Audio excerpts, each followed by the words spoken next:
کرتے ہیں چھوڑ دو سب کی نقل. اگر نقل کرنا ہے تو اس نبی کی نقل کرو. تیری سیرت تیری صورت زمانے سے نرالی ہے, تیری ہر ادا پیارے, دلیل بے مثالی. حضور کی زندگی پڑھو, حضور کی زندگی سنو. آئیے ایک لاسٹ میں بات یا ایک آدھ دو بات اور حقائق پر کر کے بات ختم کرنے کی طرف جاؤں.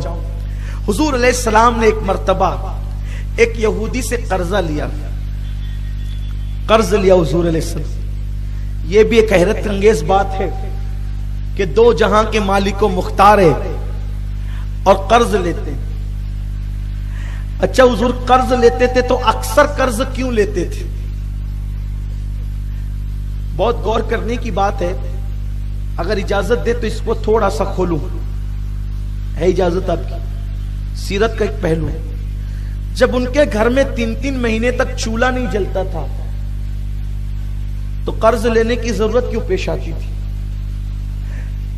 تو بہت ساری وجوہات میں سے ایک وجہ یہ سمجھ میں آتی ہے کہ حضور علیہ السلام اکثر قرض اپنے لیے نہیں لیتے تھے, بلکہ حضور کی بارگاہ میں جو سائل آتے تھے مانگنے کے لیے, اور بظاہر اس وقت میرے آقا علیہ السلام کے پاس بظاہر دینے کو کچھ نہیں ہوتا, تو حضور لوگوں سے قرضہ لے کر کے ان کی جھولیاں بھرتے تھے.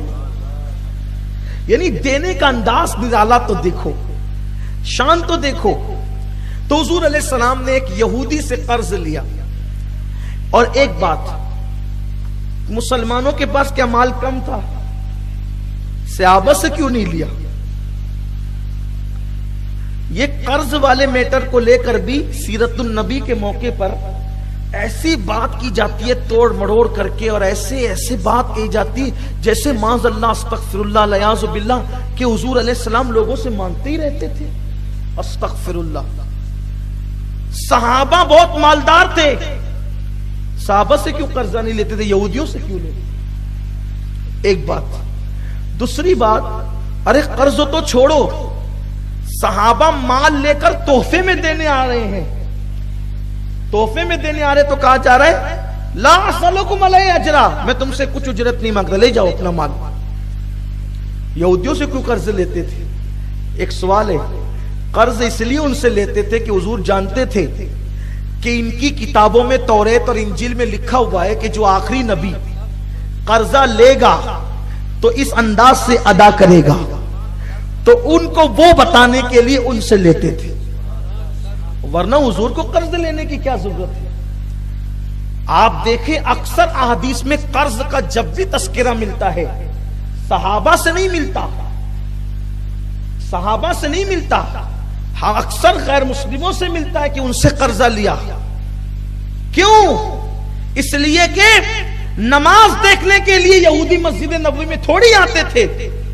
حضور علیہ السلام قرض لے کر رابطے کی سبیل پیدا کرتے تھے, حضور کو سمجھنے کا ان کے لیے جو ہے وہ راستہ بتاتے تھے کہ دیکھو میں کیسا ہوں, اس لیے حضور قرض لیتے تھے. ورنہ یہاں تو حضور تو اتنے غریب تھے اور مفلس تھے اور قرض لیتے تھے. لا حول ولا قوت الا باللہ العلی. حضور کو مفلس کہنا یہ بے ایمانی ہے. ہمارے مسلک ادب میں تو حضور کو ہم زاہد نہیں کہتے, سب کے لیے زاہد ہونا فضیلت ہے.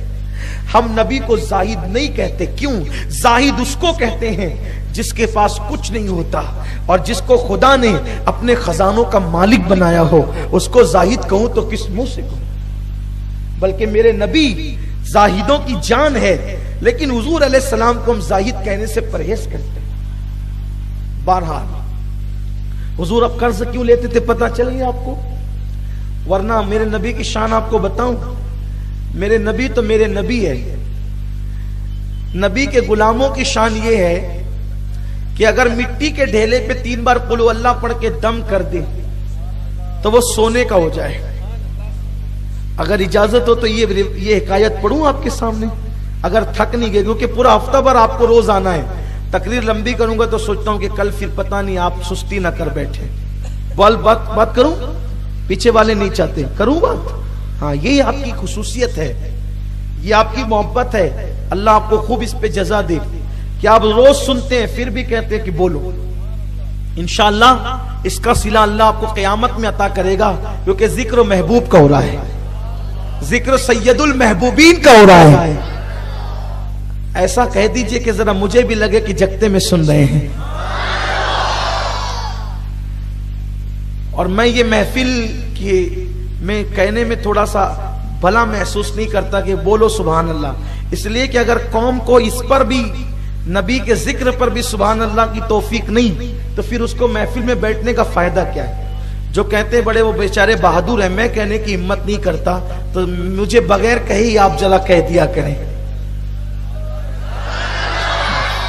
تھوڑا سا اس کا خیال کر لیا کریں۔ محبوب کا ذکر ہے نا، تو کہ بات کر رہا تھا کہ محبوب کے غلاموں کی شان یہ